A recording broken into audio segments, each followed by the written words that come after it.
everyone, and thank you for being here today, and thank you to everyone watching from home.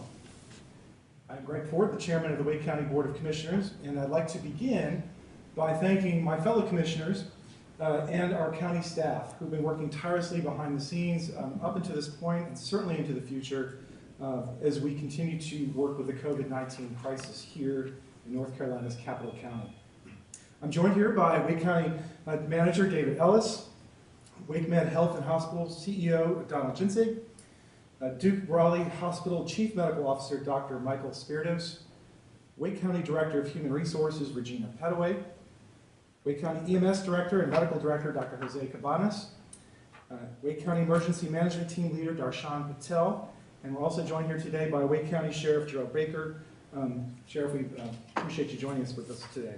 To encourage social distancing, To encourage social distancing, we are hosting this news conference virtually, and we will take questions from the media over the phone in a few moments.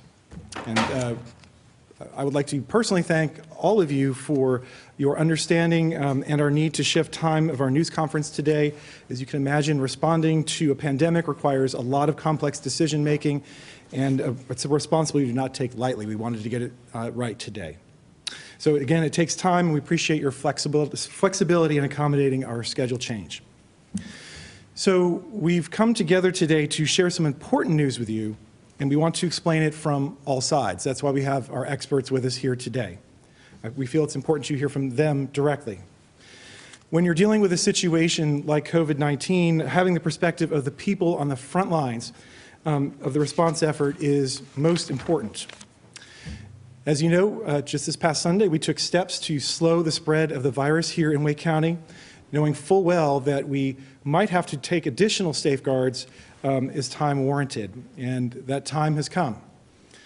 After speaking extensively with our colleagues at our hospitals and our municipalities across Wake County, it is clear that more active measures are necessary to help reduce the spread of COVID-19 that would place a tremendous stress on our healthcare system and to protect our most vulnerable citizens. Based on this, and with guidance from the state, this afternoon I signed a proclamation that puts a stay-at-home order into effect starting tomorrow at 5 p.m. It will remain in place until April 17th. At that time, we will reevaluate the COVID-19 situation here in Wake County and determine whether an extension is necessary to protect the public and our healthcare community. The proclamation affects all of Wake County, including the city of Raleigh and all of our 11 towns and our unincorporated areas as well.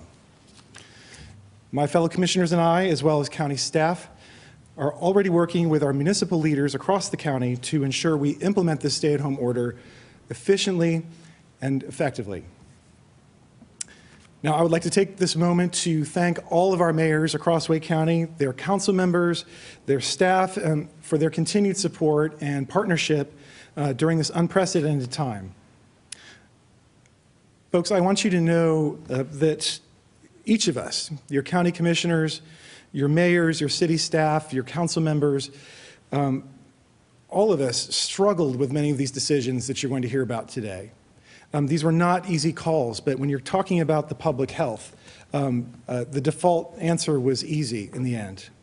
But we think the struggle is justified, and it makes sense since the measures we are talking about today have such a tremendous impact on our everyday lives and our communities. But the information is clear, and so we are all united across the county. This is necessary.